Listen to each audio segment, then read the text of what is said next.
Hey everyone, it's Wael here. In this video, we're going to be discussing the importance of navigating through your emotions as a parent who have a child with autism and why it's important to manage our emotions and to understand our emotions and how to navigate through them.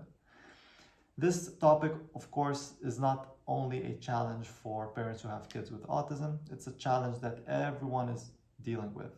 And if we think about it, like it's not something that is being taught in schools. We're not taught how to deal with our emotions. We're not studying emotions.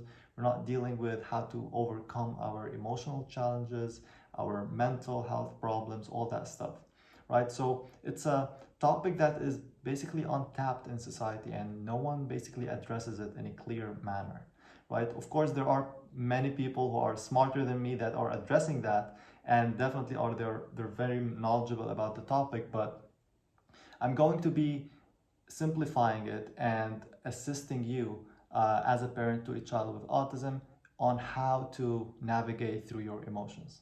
Because this is a very important topic and plays the foundation of the journey that you are embarking on. Without further ado, my name is Wael Al-Jurdi. I'm a holistic health coach and I work with parents who have kids with autism and I help them navigate through their daily challenges, of course, and create a training and a plan that they can execute on their day-to-day life from morning till night so they can help their child thrive. So going back to the topic, I do have a list of things that I want to discuss on this video. So I systemize them in order so I don't get off the topic. So first of all, let's talk about stress generally. Stress is the main cause of diseases, right? And it's being well known, like there are certain diseases that do not have any specific cause, but they are triggered by stress. So stress is going to lead us to a very dark path if we don't address it in a proper manner. Stress is natural and necessary, right? We cannot say that stress is bad and we have to avoid stress and every time we see a stressful situation, we're going to avoid it. I'm not meaning that. I'm meaning the way that we're dealing with stress, right? So let's jump into basics. What is stress? Stress is a natural response, non-specific response to an external or an internal stimulant, right? So you had a external stimulant, right? Maybe you saw something and you reacted to it. That reaction is stress, okay? So a external stimulant, or it could be an internal stimulant. Like, for example, you overthinking about a situation that happened 1 year ago or last week, okay? That will trigger stress. So basically, stress is a response that is triggered by an external or an internal stimulus, okay? So stress generally is natural, right? It's a very natural response. We see it in animals and it's a protective thing. Like we need stress to basically react to things and take specific actions, right? But where is the problem? The problem is when we don't deal with stress in a proper manner, right? So stress is part of this natural thing that is happening in our life, and life cannot go on its daily course without stress because stress is essential. It's the main motivation in taking action, maybe necessary action, and for safety measures, etc., etc. But the problem lies in when it happens and then it comes back and comes back because we're not addressing it fully. That's simply it. And when we suppress stress, we create several health problems, okay? When we suppress that main situation. So going back to the natural part of health, of stress and why it's important. Stress, as we said, is a natural response that every animal has, including us. But suppressing it is the problem. And stress will come out from these emotions that we have, right? And these emotions can be triggered even by our thoughts, or thoughts or emotions can trigger thoughts, right?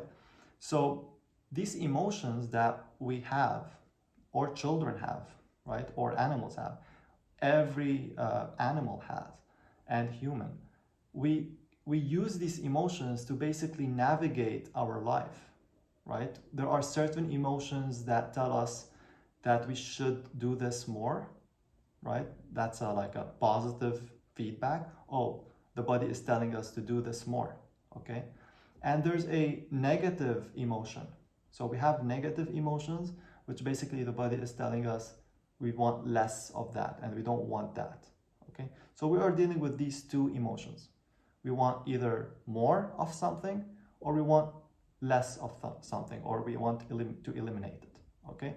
So this is the nature of our emotions, okay?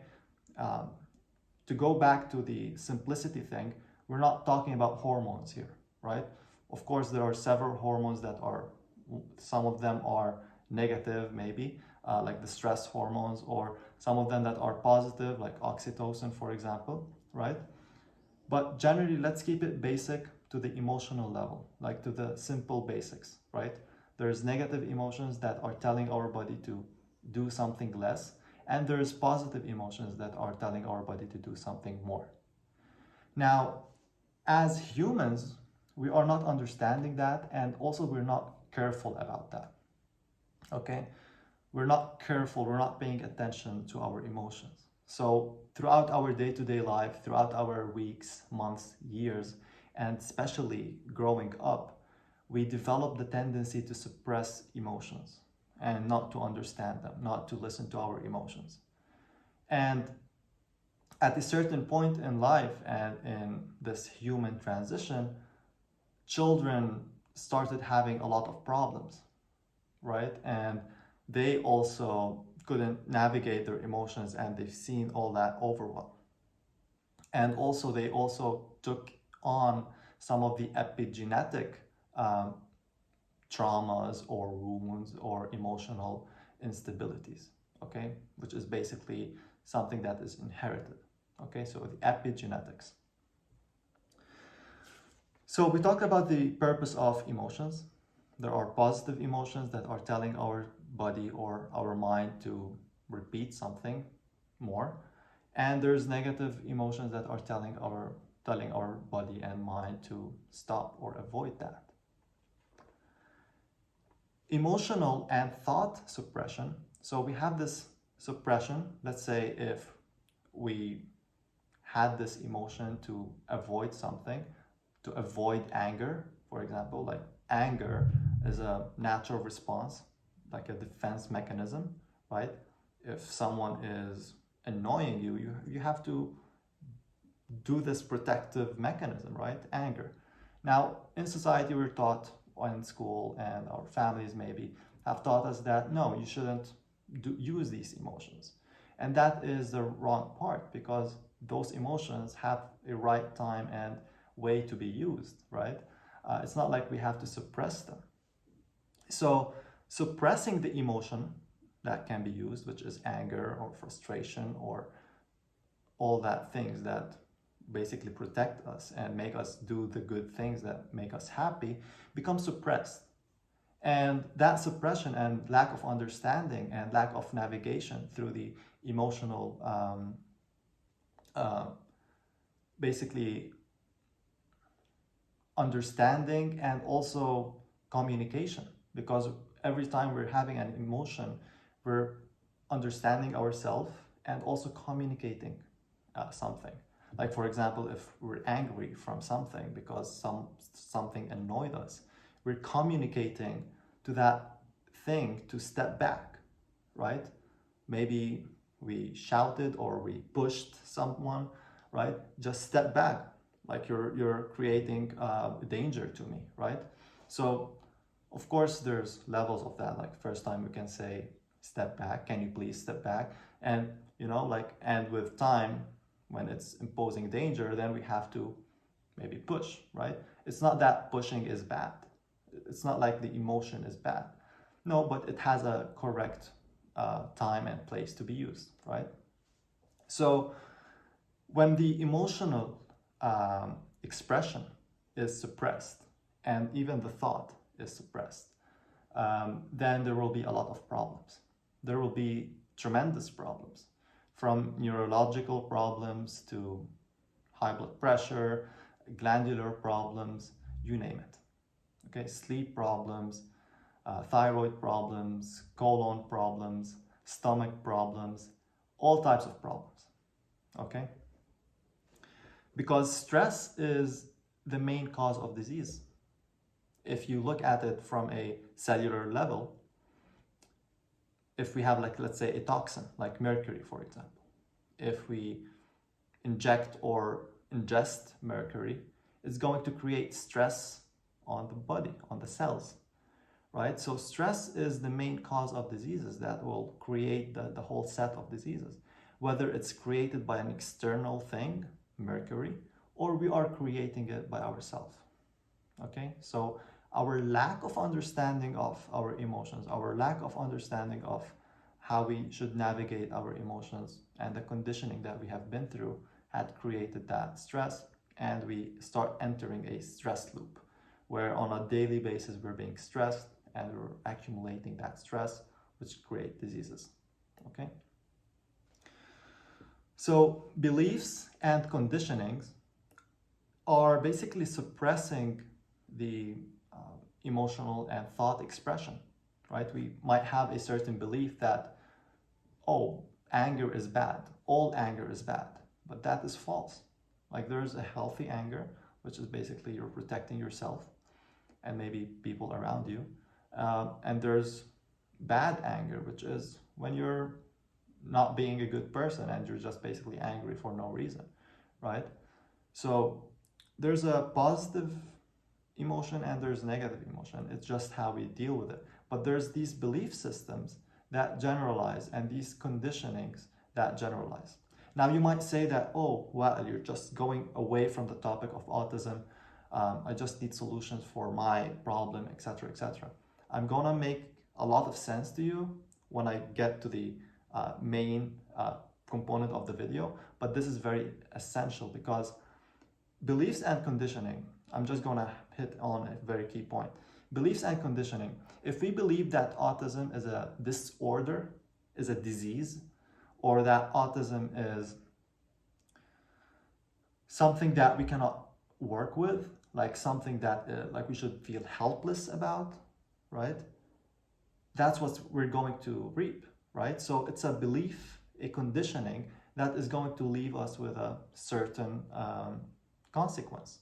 So if I believe that I look ugly and maybe I don't know how to speak, or oh, I'm shy, if I believe that I'm not smart enough, I'm not good enough, etc., I'm not gonna make this video, right? So beliefs, conditioning is what's going to create the future. It's what's going to create the consequence.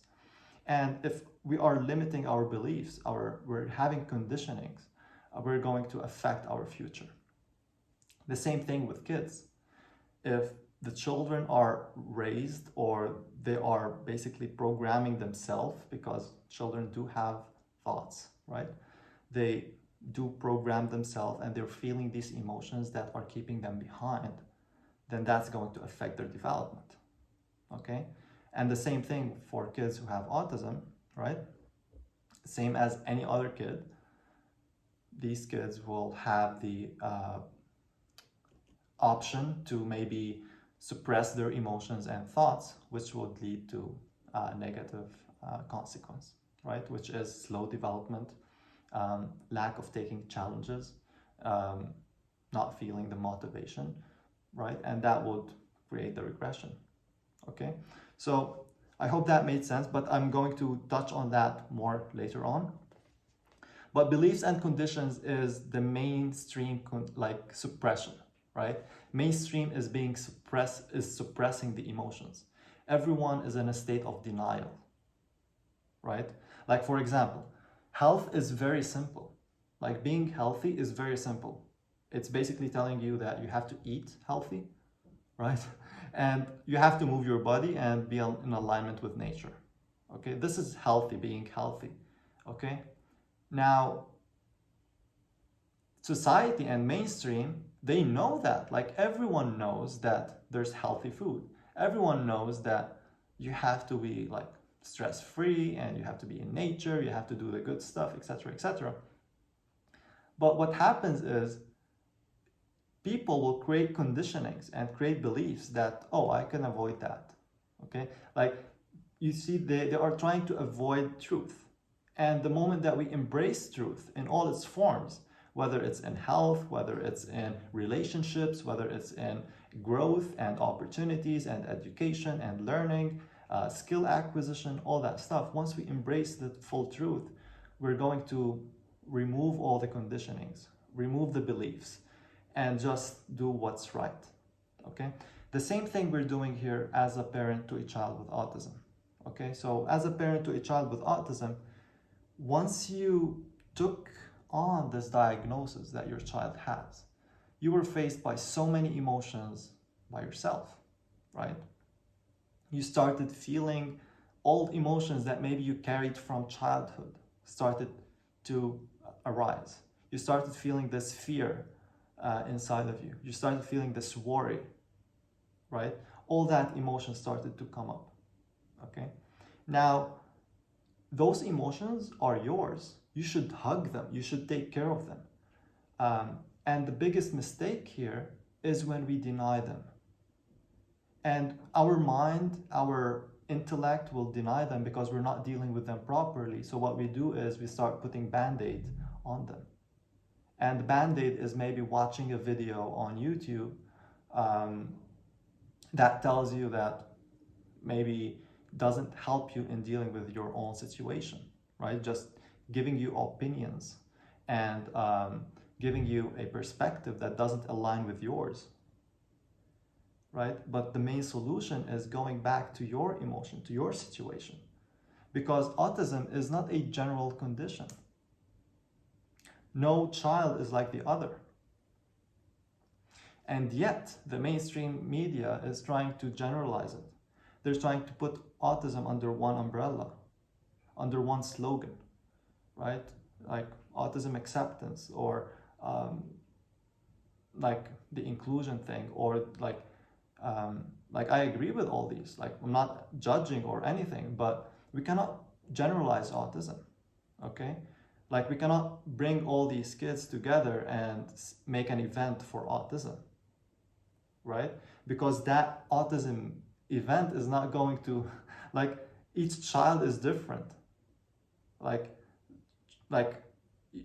I think you understood my point here, because each child is different. Like, there's autism is not the same for every child, and we have to deal with the situation itself, with your situation.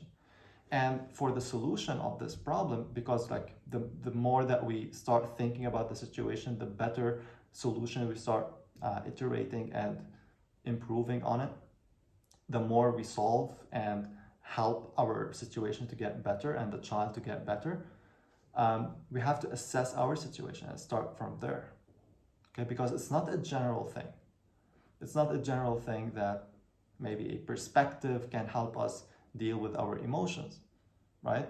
Let's say if, oh, you have to just accept autism, for example. I'm not saying it's bad, although like I have an opinion there. Like I think we shouldn't fully accept autism in terms of like, no, we shouldn't do anything about it, because there are situations that are really terrible. And there are situations like where the parents are suffering, kids are suffering, and like there's pain, there's injury, serious injury.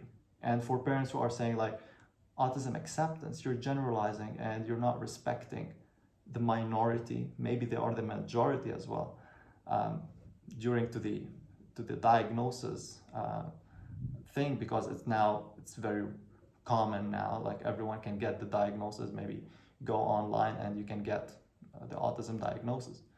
But there are some parents, many kids that are suffering.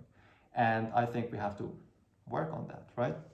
So if the child has gut problems and I know that I can help them with it, I'm not gonna say, no, you don't do anything about it. If I know that the child has seizures and I can help them with it, I'm not gonna say, no, accept it, you know?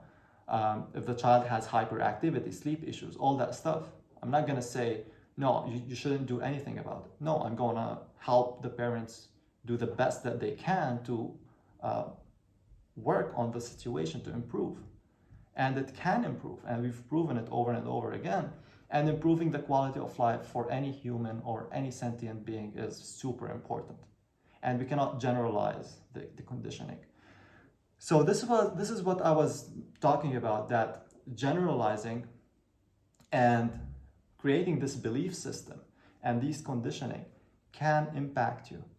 So the moment that you received this emotion, you started feeling all these emotions, the best thing that you can do is to go back to that emotion and feel grounded with your emotions and detach from the mainstream. It's super, super important.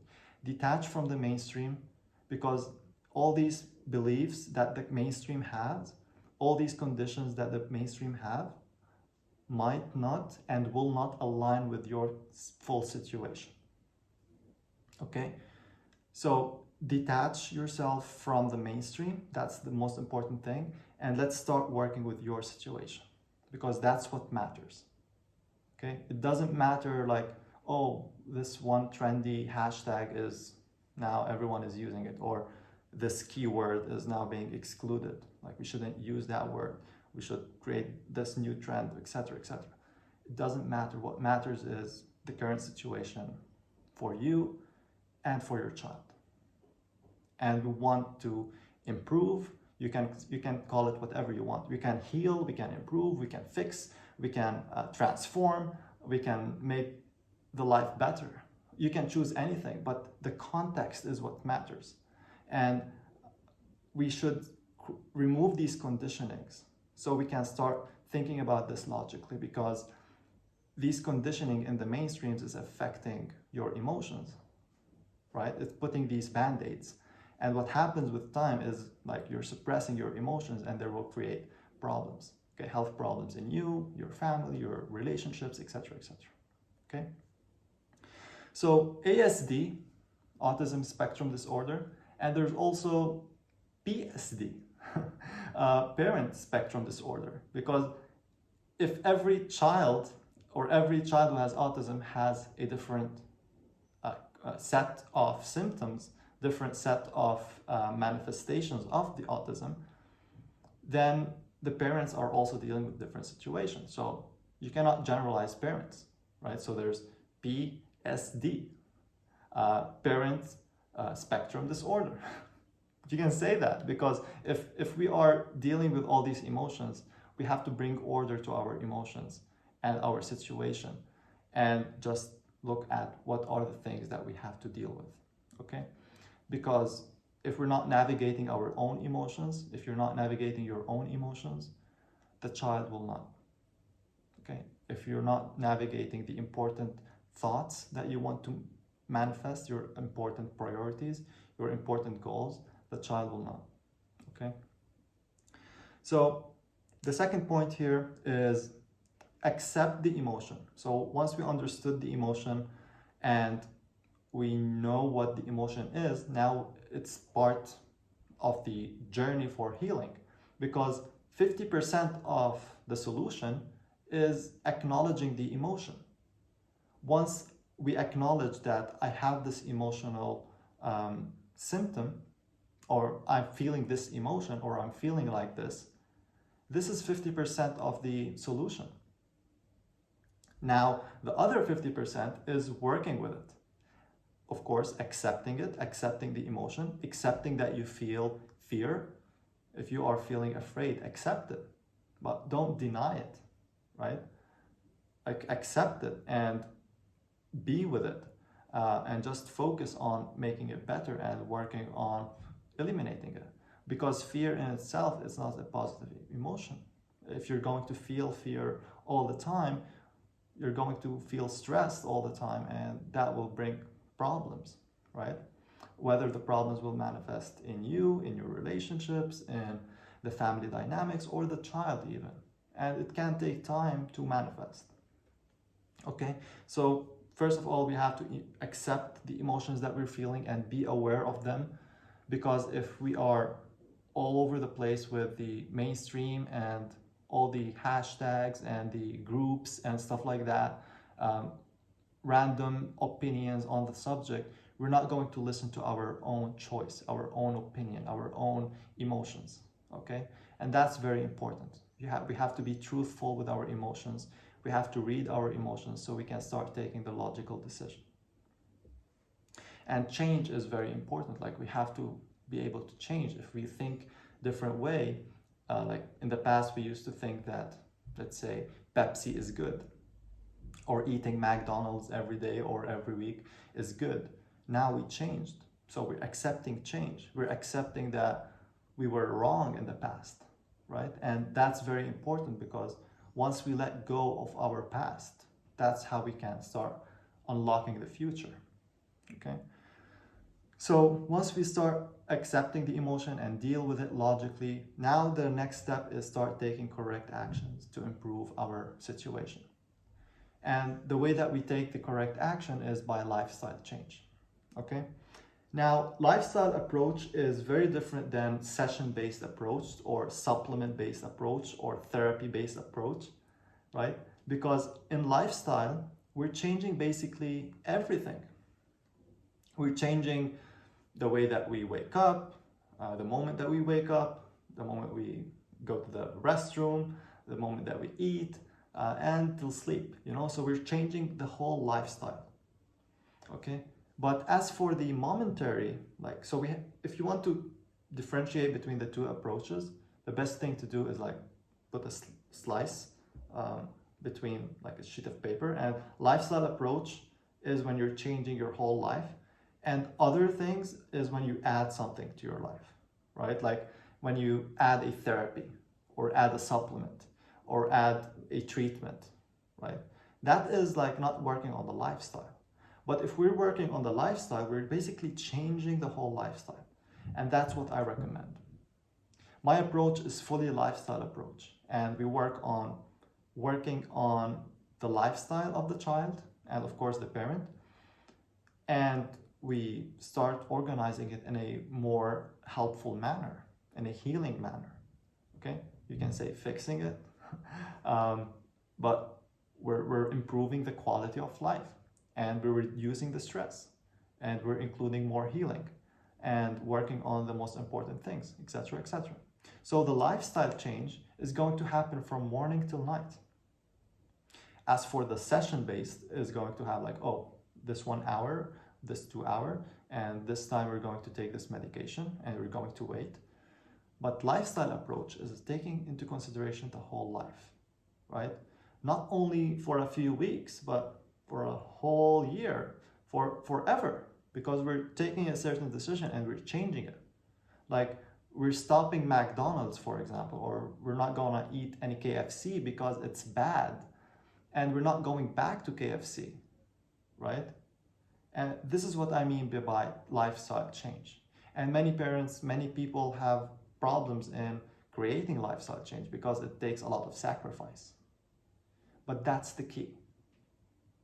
Like, this is life testing us. Is it worth it to take this sacrifice? And if you search good enough, you will find that there are sacrifices that you can take where you let go of certain things, which allows more room for another. Basically emptying the cup so you can fill a new one. Okay, so we have to let go of certain things, although it's hard, but we have to let go of them to improve the quality of the life. Okay, and of course work on the whole lifestyle. So number one is lifestyle approach when it comes to addressing the solution. Then having an overview over the journey. Okay, so in the journey, in that lifestyle approach, what are we working on? We're working on the dietary change, because basically we need food to build our body, and no one had ever grow up fasting, right? We always need to consume something to develop, and development is like dependent on food, right? Babies drink milk from their mom, etc., etc. So it's necessary for us to have a good dietary intake, and that will build our body and create a healthy version of ourselves. Okay, so lifestyle approach is going to be including diet and also how we are going to react to certain situations, to our emotions, all that stuff, which is basically the trainings that we are going to be including for the child. And those trainings are going to be basically help the child to start engaging, but most importantly, before even working with the child, is our ways of dealing with ourselves. So how are we dealing with ourselves? How we are spending our time? Are we taking care of our priorities? Are we taking care of our health? Are we doing something that we love, right? Are we basically denoising our environment? Are we removing the noise pollution? Are we just tapping into our emotions? Are we working with someone who maybe is helping us deal with our emotions or help us take the necessary steps forward, etc., etc., right? So starting the journey is very important for you to tap into your own emotion and your own necessary needs. Then, of course, taking it a step further into the circle and taking care of your family, especially your child who has autism. And the reason why that's important, if you go back to the stress indicator, if we have stress and if we have maybe diseases, if we have health problems, maybe thyroid problem or colon problem, and maybe we're taking medication, imagine how life would be if you had to go to the hospital, God forbid. If you had to go to the hospital, what will happen to the kids? Right? So your health is the foundation, and it's not like an option. It's a mandate that our loved ones are telling us to do. Like they want us to be healthy. They demand on us to be healthy, right? It's as if like our children or our loved ones are telling us, please take care of yourself for me, right? But if, let's say, you had to go to the hospital or I had to go to the hospital, God forbid, what would happen to our loved ones? Like, who would take care of them, right? So it's very important. And I think you got the point here why your health is a priority, okay? Before even addressing anything, we have to make sure that you are addressing your emotions, you're doing the logical decisions in your life, you're detaching from the mainstream, because trust me, the mainstream is poison. Internet is poison. And there's good information. I'm not saying like everything is bad, but there's terrible information on the internet, and there's terrible stress on the internet. Okay, and also terrible delusions, terrible band-aid stuff, and distractions, okay, which will not help us in dealing with our emotions, or probably learning how to deal with our emotions. So trust me, and I promise you, if you do these steps in order and work on this, maybe you can rewatch that video, but trust me, and I promise you, your situation will improve and your child will improve. Whether your child is nonverbal, whether your child is having any health issue, or you have any health issues, your situation will improve once you include that mind frame into your life. So in development, there's this separation that happens, right? So when the child is born, or maybe even before the child is born, right? When the infant is born, the baby is in the mother's womb, right? So they're not separated. The mom and the child is one. Then after birth, there's a separation that happens, okay? And this separation is basically, of course, more dependent. The baby is dependent on the mom. Maybe the mom is breastfeeding, of course, and taking care of the child, taking diapers, taking shower, all that stuff. And at a certain point, the separation will become more and more, right? And the purpose of that separation is teaching independence, okay? Teaching independence.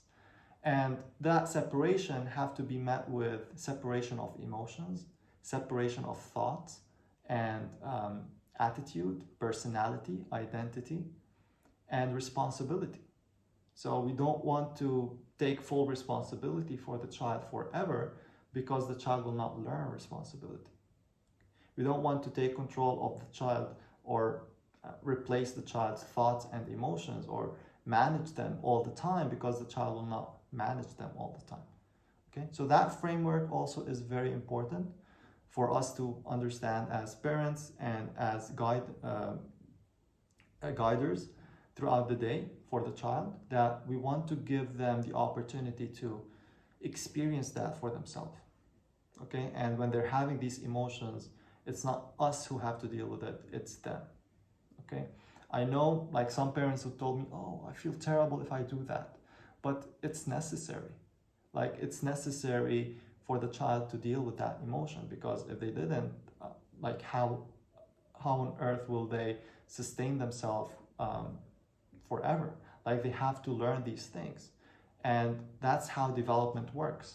Okay, and we don't want to be conditioned by the mainstream things that are saying that, oh, I have to take care of my child. No, my child is disabled. My child has special needs, all that stuff. These are conditionings. Okay, if we want to step away from them, we have to take the logical decision and teach the child how to start dealing with their emotions. Okay, and with time, the child will become less and less dependent, and eventually the child will start having the decisions that he can make or she can make on her own. So this separation is very important step in the journey. So we want to detach our emotions, detach our thoughts, detach our responsibility, and detach from our child. Okay? So number three is finding happiness. As a parent, you need to find your happiness. What makes you happy? What are the things that makes you happy? Take a journal, take a paper, and just write down the things that you can do today, tomorrow, the next week, daily basis, maybe an hourly basis. What are the things that if you do will improve your life situation tremendously? And start with the most important one, or start with the simple things that you can do. Maybe it could be a walk, maybe reading a book, maybe writing. Do the things that are going to be creating positive emotions. Okay, not the things that will create negative emotions, like maybe watching a drama movie or sad movie or Netflix and stuff like that. Do something that was going to include positivity and positive emotions, because that's what we're working on. We're working on creating these positive feedback loops to create happiness. Okay, and the more that we are going to include positive thoughts instead of like stressful thoughts, or urgency thoughts, or survival thoughts, or conditionings, or belief systems, all that stuff, or opinions of people who are denying that this is something important to work on, all that stuff. Work on something that is positive, that is going to help your situation, because that's what really matters. We're not going to, like, for you as a parent now, you don't have the power to change the world. So that's why, like, it's more important to focus on your situation. Okay.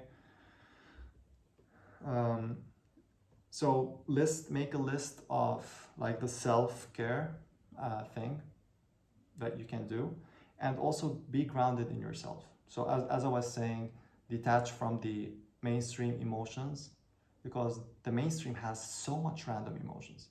You might go on Instagram, watch a clip of that is happiness, and then you go into somewhere else that is sad, and then this talks about that topic, and that account talks about this subject. Our mind will be blown, right? And all our emotions will be all over the place. Our thoughts will be all over the place.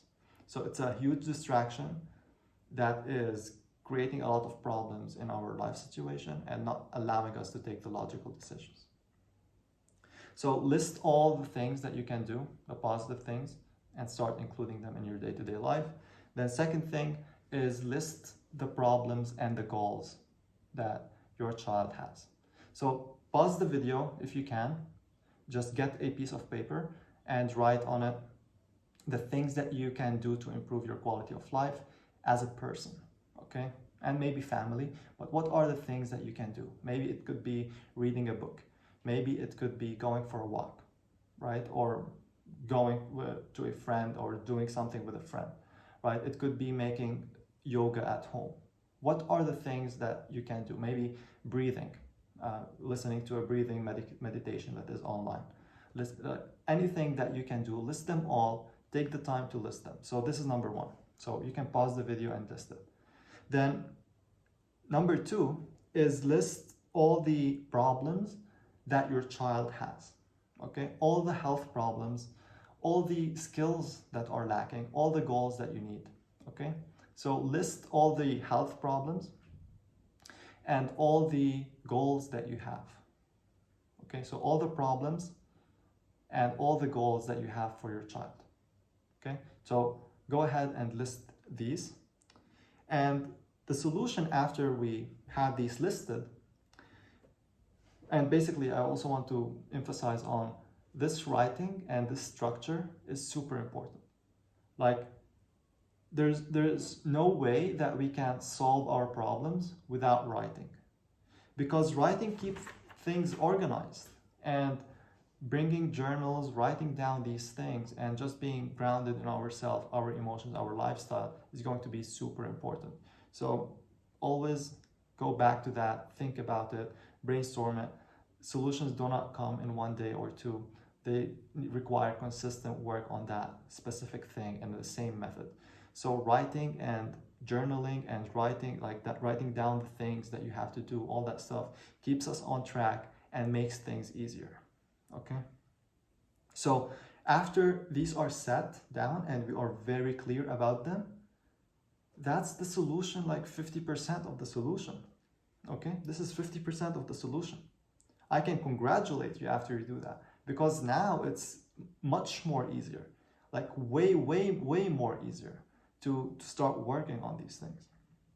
So the solution formula is you have the lifestyle plan. So you have all these things in front of you, and then we develop a lifestyle plan. As I was saying, like the lifestyle plan that we want to work on. And you start setting small goals that are necessary, whether it's in your personal life or your child's life. You start setting these small personal goals.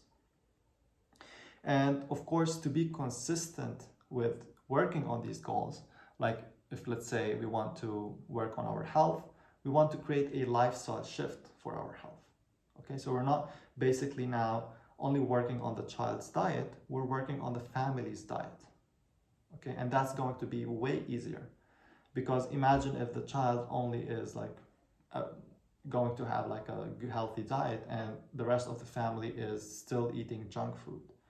Okay, it's not going to be fair for the child perspective. The child may not understand that this is healthy and why not, but also it's not going to work long term, because we're not thinking long term and we're not thinking in a whole perspective. So we have to shift our mindset into making this as a whole thing, that, oh yeah, this food or that thing could be helpful for me as well. I'm going to also change my ways. Okay, and trying our best to change our ways, because this is the most important thing. I had one example of one parent who I was working with, and she was disgusted by raw eggs and raw milk. Okay, and a lot of the formulas and the recipes and the food items that we create is going to include these things, right? And she was disgusted by it, and therefore the child didn't eat it, right? So if the parent is channeling, is creating this emotion and belief, the child will take that conditioning as well. Okay, so it's very important for us to create the whole image of it, to understand why it's important, to accept why it's important, to accept taking the right action, and just take small decisions, work on it consistently, keeping it in our mind, in our heart, and just working on it on a daily basis. Detox the noise. Detoxifying the noise is super critical. The conditioning on the mainstream, the situations that everyone is talking about might not apply for your situation. Okay? That advocate who is an autism advocate, he's talking maybe, or she is talking about something that is not fit for you. Okay? So we have to denoise as much as we can so we can focus on the journey. Okay. And yeah, that's what I has to do with the journey. I mean, this is the steps for the journey, and now finally we start setting the most important goals. So we have the list of the structures that we had, and then we start listing these goals in order and picking one goal at a time, one problem at a time to start resolving. Okay? I hope this was super clear. I'm not sure if I missed anything. It was, no, I think I talked all about that. But I want to recap on the importance of taking care of your health, because this is the main component in the journey. Okay? And to basically get all the help, all the support that you need, you have to study and know that, okay, this is going to be helpful for my situation. Okay? Or maybe some things could be negative to your situation, right? There's a link down below in the description if you'd like to press it and work with me. You don't really have to press it, but if you want, you can press it. There's also a Facebook group as well down below. But that was it for this video. I'll see you on the next one.